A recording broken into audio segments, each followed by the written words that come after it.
كل تفكير ان انا عايزه احسن من نفسي، مش عايزه اشوف حاجه صعبه عليا، عايزه ابقى شاطره في كل حاجه، عايزه كل موقف اتحط فيه اعرف اتصرف فيه، ولو ما عرفتش افكر كان ممكن يطلع ازاي بشكل احسن من كده. انت اي موقف ما عرفتش تتصرف فيه ما تلومش نفسك، بس اعرف ازاي تتصرف وتطلعه بشكل احسن من كده. اول ما تيجي في دماغك انك تاجل او تلغي او مش عارفه ايه، قوم اعملها على طول من غير ما تفكر. ما هو التفكير ده انت بتفكر انك تلغيها ازاي بطريقه شيك، فانت ما تفكرش وتعملها على طول. صدقوني الموضوع البسيط النقطه دي بتفرق معاكي قوي. self development بالمعنى المودرن اللي جايبينه من بره، وبالعربي تزكية النفس، قد أفلح من زكاها. هلا والله يا جماعة الخير، إيش الأخبار؟ أول حاجة أتمنى تكون الفيديوز القديمة عجباكم. تاني حاجة لو في حد عنده موضوع معين حابب إن أنا أتناقش فيه اكتبوا لي تحت في الكومنتس. هو أنا ليه بقول اكتبوا لي تحت في الكومنتس؟ ما طبيعي هتكتبوا لي في الكومنتس، وطبيعي الكومنتس تحت بجد من كتر ما بسمعها بقيت بقولها، مع ان دي من الجمل اللي هنا الجمل اللي انا ما بحبهاش، الجمل اللي هي بتبقى غريبه قوي المنطقيه، بس هو حشي كلام، ما بحبش حشي الكلام. انتوا عارفيني بفكر كتير قبل ما بعمل الحاجه. يلا بينا نبدا. احب كده اللي يعرفني واللي بيسمعني يكون عارف مصطلحات الشخص الكبير ممكن ما يكونش عارفها قوي. عارفين الاشخاص اللي بتفكر وتاخد بالها من تفاصيل وتعرف تحلل الناس شويه والحاجات دي كلها، نصيبهم في الدنيا غير نصيب الناس العاديه. بحس دول اقرب لجحيم المعرفه. يا ريت في حاجه اسمها نعيم المعرفه، لجحيم المعرفه. تزكيه النفس اللي هي بتاعت عنوان النهارده، خليني قبل ما اشرح لكم يعني ايه تزكيه النفس خليني اضرب لكم مثلا مثال. عارفين نقلب الشرح نعكس. خليني كده أسألكوا سؤال دردشة في الأول قبل ما نخش في الموضوع. طيب ما لفتش نظركوا، يعني أنا متأكدة الناس اللي بتتابعني بتبقى مميزة شوية، ما لفتش نظركوا يعني مثلا يبقى راجل كبير أب أو مدير أو حد ليه سلطة على حد، ويبقى فيه عنده عيوب في شخصيته تافهة قوي، أو عفوا في اللفظ تافهة قوي، أو كان ممكن يعالجها، انت مستني ايه عشان تعالجها؟ اللي هو دي بسيطة قوي او واضحة قوي وما ينفعش حد بسلطتك تفضل عنده لغاية دلوقتي. ما لفتتش نظركم؟ يعني مثلا تخيلوا اللي هو لما الفعل يصدر منه تحس اللي هو ايه ده، انت عقلك صغير قوي كده، اللي هو اوكي انت شكلك هيبة وبوزيشن كبير وكل حاجة، فاحترم ده بان انت الصفة اللي معروف انت بيها وسط الموظفين بتوعك او وسط الناس اللي حواليك او وسط اطفالك او ابنائك او صحابك، دي هتوقع الدنيا او هتبوظ شكلك بطريقة وهي بسيطة انك تتخلص منها. اوكي طيب يعني مثلا حاولوا تفكروا في الموضوع كده. انا حاسه ان الكرسي بلعني.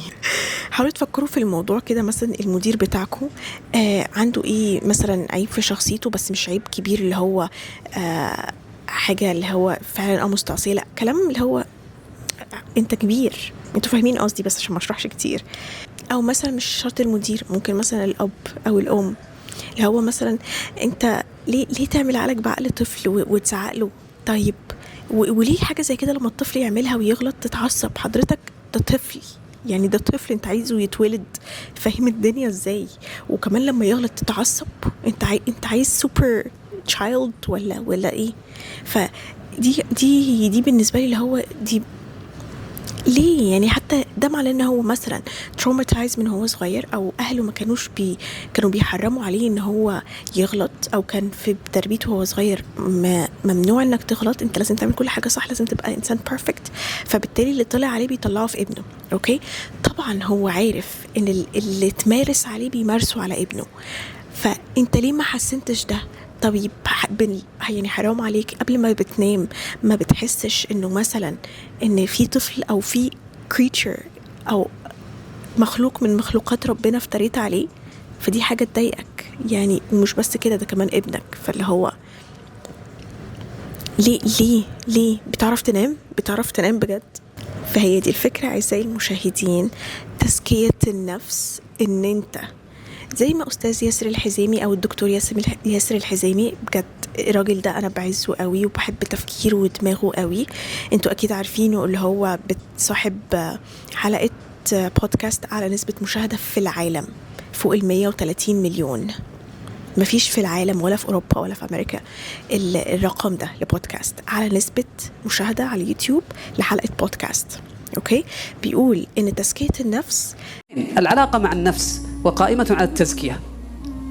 معنى التزكية أن الإنسان في كل يوم من حياته يعالج حاجتين: يرقيها من العيوب وينقيها من الذنوب. ففي تنقية وترقية، يوميا في كل لحظة، وهو عمل شاق. ولذلك أطول قسم في القرآن جوابه قد أفلح من زكاها. هذه النفس جوابه تزكية النفس، علاقتك مع ذاتك، كيف أن ترقيها من العيوب التي فيها. مجرد ما تلاحظ ان انت عندك عيب في شخصيتك، وانت مش هقولك تستنى لغاية ما تبقى شخص كبير ولا أب ولا whatever، مجرد ما انت واعي وانت خلاص عارف ومدرك ان انت الحاجة دي بتضايقك والحاجة دي بتعصبك، ما تستناش اللي تقول اللي هو ايه لما تتحط في موقف اصل الموضوع ده بيضايقني. لا، هو دي الحاجه اللي بتضايقك دي مش وظيفتها ان هي لما تبقى عندك انت تكتشفها فتحكي للناس اصل الحاجه دي بتضايقني. لا، هي دي مش موجوده عشان انت تقول انها بتضايقك، موجوده علشان تتخلص منها. اوكي، دي تزكية النفس، ان انت لما تعرف تطور من نفسك، تتخلص من عيوبك، تمحي سلبياتك، تعلي من درجاتك، وهكذا. كده make sense صح؟ عرفتوا ايه تزكية النفس؟ طيب هنحاول نطبق الحاجات دي على الناس اللي حوالينا. انا عايزاكم اللي هو بجد خلينا ندردش في الموضوع ده شوية، اللي هو لما تشوفوا اي حد كبير وفيه بعيب، اللي هو انت المفروض او الشخص ده فعلا مطالب ان هو يقوم بتزكية نفسه. اوكي، علشان كده فعلا الشخص اللي بيبقى ناجح هو ده اللي بيكون مطور من نفسه، لان ده هو اللي افلح، هو ده اللي نجح في حياته. كل ما تبعد عن العيوب، كل ما تزكي نفسك، كل ما تبقى سعيد. على فكرة النجاح مش شرط يبقى على طول مادي. اوكي، في ناس بتشوف ان النجاح انها تكون سعيدة في الاخر، في ناس اللي هو ممكن يكون معاه فلوس في الاخر. بغض النظر عن اختلاف مفهوم النجاح بالنسبة لك، عليك بتزكية نفسك. عارفين القرآن كان بحسه هو أكيد كتالوج الإنسان والدستور بتاع الحياة. يعني الجملة دي أنا اللي اخترعتها عشان لما تيجوا تقولوها بعد كده أنا قلتها بجد، ما جبتهاش من حد. أوكي، يعني عايز تشوف الإنسان إيه اللي بينفع معاه، عايز تعرف الإنسان إيه اللي بينفع معاه، إيه اللي بيأذيه، إيه اللي بيدمره، إيه اللي بيرفع منه. شوف ربنا قال على إيه في القرآن للإنسان.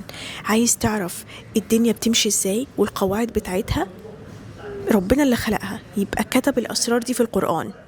هتلاقي مثلا بعض مدراء الشغل اللي هو طول ما هو فاضي كده ممكن ينكش في الموظفين بتوعه. إيه ده؟ خاصة البنات، يا نهار أبيض. فده محتاج تزكية نفس كده. يعني انت ممكن تقول عليه شخص مش محترم ومحتاج يتربي ومش عارفة ايه، ده المفهوم او الكلام اللي احنا ممكن نقوله في الحياة اليومية. لكن المصطلح الديني اكتر او ممكن علمي شوية، تزكية النفس. ما بيعرفش يتصرف في المواقف الصعبة او بيتوتر او فاهمين اللي هو لا ما بيخشش هو كده بقلب جامد، بيحب يتجنب الحاجات دي. فهنا هو عارف ان هو عنده عيب، حتى لو هو مش بيأذي على فكرة بيها الآخرين، يعني مش شرط يأذي بيها الآخرين، بس هو في مواقف في حياته بتخليه مش مرتاح. اللي هو طب افرض اضطر او انت اضطريت ان انت تتعامل في موقف انت كفلان مش بتعرف تتعامل فيه، يبقى هنا انت محتاج تزكي نفسك. هتقولي ما هو الموضوع صعب، ايه المشكلة؟ هل بقولك ابن الأهرامات؟ هو برضو زي ما الدكتور ياسر الحزامي قال ان هو عمل شاق، بس حاول تقارنها بحاجة أصعب. لو انت خلاص اللي هو الموضوع أنا مش مستحيل أعمل حاجة زي كده، مش بقولك ابن الأهرامات، مش بقولك اخترع قانون للفيزياء جديد. على فكرة هي نفس المصطلح أو نفس الفكرة اللي هي عارفين لما بنقول الكومفورت زون، لما خدنا المصطلح ده من الفيديوهات الأجنبي. اوكي، انت قاعد في الكومفورت زون فانت مش بتتطور، فانت لما تطور نفسك والسيلف ديفلوبمنت والكلام ده، هو ده تزكية النفس. self development بالمعنى المودرن اللي جايبينه من بره، وبالعربي وباللغة العربية وبلغة القرآن، تزكية النفس. قد أفلح من زكاها. يعني انا مش بشرح حاجه جديده عليكم على فكره، انا بس بغير المصطلح. وممكن لما اغير المصطلح تحسوا انا بتكلم على حاجه جديده، فاللي هو تتحمسوا قال يعني حاجه جديده فتضحكوا على نفسكم ويلا بينا نبدا نزكي نفسنا. اوكي، نرجع تاني لموضوع المدير او الشخص اللي ليه سلطه لما بيعرف ان هو عنده عيوب وبيفضل يتجنبها. انت كده شكلك وحش قدام الموظفين لما يقولوا عليك ده ما بيعرفش يتصرف، ده بيصدر كذا، ده بيفضل يهزر مع البنات، ده مش عارفه ايه، ده ما بيحبش يواجه الناس. الناس ممكن تيجي تزعق له وهو المدير او هو الشخص صاحب السلطه. فانت لو تتبص له نظره كده، فتخيل ان انت لو عندك حاجه زي كده والناس بتبص لك كده، او كده انت ما تهتمش براء الناس، بس انت فعلا عندك مشكله، سواء الناس ادتك رياكشن او ما ادتكش رياكشن، انت المفروض مش متضايق من نفسك، انت رياكشنك ايه وانت بتحصل على المعامله دي، وانت بامكانك ان انت تصلح من نفسك. مش عايز تصلح من نفسك لمجرد او حجتك ان الموضوع صعب. طب ما الحاجه الصعبه نتيجتها مش اي كلام، تستاهل. ليه بتتمادى في الموضوع بدل ما تحسن نفسك؟ علشان كده على فكرة ده اللي بيفرق فعلا الشخص اللي بيشتغل على نفسه من الشخص اللي ما بيشتغلش على نفسه. ده الناس بتحبه وبتسيك ان هو يحبهم او اللي هو يكونوا مقربين من بعض، لكن ده انت عادي. فانت اني نوع فيهم؟ الناس اللي بتشوفك اللي انت حابب ان انت الناس تشوفك قدوة، ولا ده لما تعوز تضرب مثال بحاجة بتضحك او اللي هو تضرب مثال لحد ما عندوش شخصية تجيبك انت؟ انتوا عارفين المشكلة ان انا جي في بالي ان فعلا ممكن يكون الشخص ده ما عندوش دراية ان هو عنده عيب. دي بقى مصيبة. يعني تخيلوا الشخص ما يكونش عنده احساس بالنقطة دي. على فكرة ابن المقفع قال دي في حكمة، بس ما مش فاكرة قالها ازاي. فانبسطت برضو ان انا جت في بالي حاجة ابن المقفع قالها، يعني هي جت في بالي قبل ما اسمع المقولة دي. فتخيلوا فعلا، فهل انت على دراية كافية من عيوبك؟ دي حاجة مهمة قوي. يعني حتى كده لما تقعد مع حد قريب منك او حد من اخواتك اسألهم. يعني انت حتى لما تسمع على حد اتنين قاعدين مع بعض سواء في مشهد تمثيلي او حد حكى لك اللي هو انا كذا قاعد معايا وبيسألني انا عيوبه ايه، او انت شايفني ازاي، او الحاجات دي كلها، مش بتحس ان الشخص ده اللي هو ما هو مش سؤال مش تافه برضه، فهو شخص بيفكر عايز يعرف الناس بتشوفه ازاي، ممكن يحسن من نفسه ازاي، يعني في خطة في دماغه، مش بني ادم عايش وخلاص. فبتفرق، بيبان برضه طريقة تفكير الشخص ودماغ الشخص من اسئلته، فبتبان على الطريقة اللي بيفكر بيها، فبتبان على الطريقة اللي بيعيش بيها حياته، فبتبان على القرارات اللي بياخدها في حياته، فبتبان على شخصيته وحياته، وهو كده هيئته وهيبته وطاقته من بعيد من غير ما تحتك بيه، مش شرط. فعايزاك تعرف عيوبك وتزكي نفسك. أبسط حاجة على فكرة، أبسط حاجة، انت عارف ان انت مثلا ايه، بتقول مثلا لما المنبه بيرن عشان تروح الشغل 5 دقايق، تدي 5 دقايق في 5 دقايق في 5 دقايق. فمجرد ما تلاقي نفسك بتقول كده قوم على طول. دي من تزكية النفس على فكرة. كل ما تلاقي نفسك بتعمل حاجة غلط أو حاجة بسيطة، حتى لو عيب صغير، مش مصيبة، مش شرط مصيبة، أول ما تيجي في دماغك إنك تأجل أو تلغي أو مش عارفة إيه، قوم اعملها على طول من غير ما تفكر. ما هو التفكير ده انت بتفكر انك تلغيها ازاي بطريقة شيك، فانت ما تفكرش وتعملها على طول. تعملها على طول عشان ما تديش نفسك فرصة ان انت تفكر هتلغيها ازاي او هتبوظ الدنيا ازاي. اوكي، فبجد اعمل كده. انا كل ما يجي في بالي مثلا ايه، انا عايزه مثلا اجيب حاجه، فانا دي حد من اهلي ممكن تجيبي لي كذا مش عارفه ايه، ما اقوم اجيبها انا.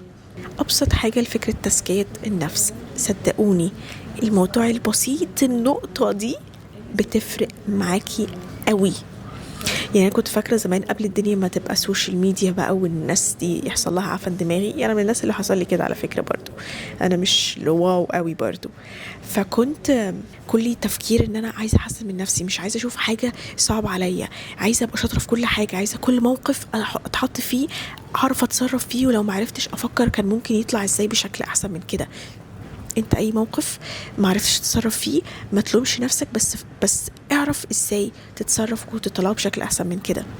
على طول دماغك شغالة، مش اللي هو بجد أنا أكره أكتر جملة ما بحبهاش كبري دماغك، أو اللي هو بعدين، او اي حاجه ليها اللي هو ايه خلينا نعدي الموقف ده خلاص مش هنتكلم فيه، الموقف عدى خلينا في اللي بعده.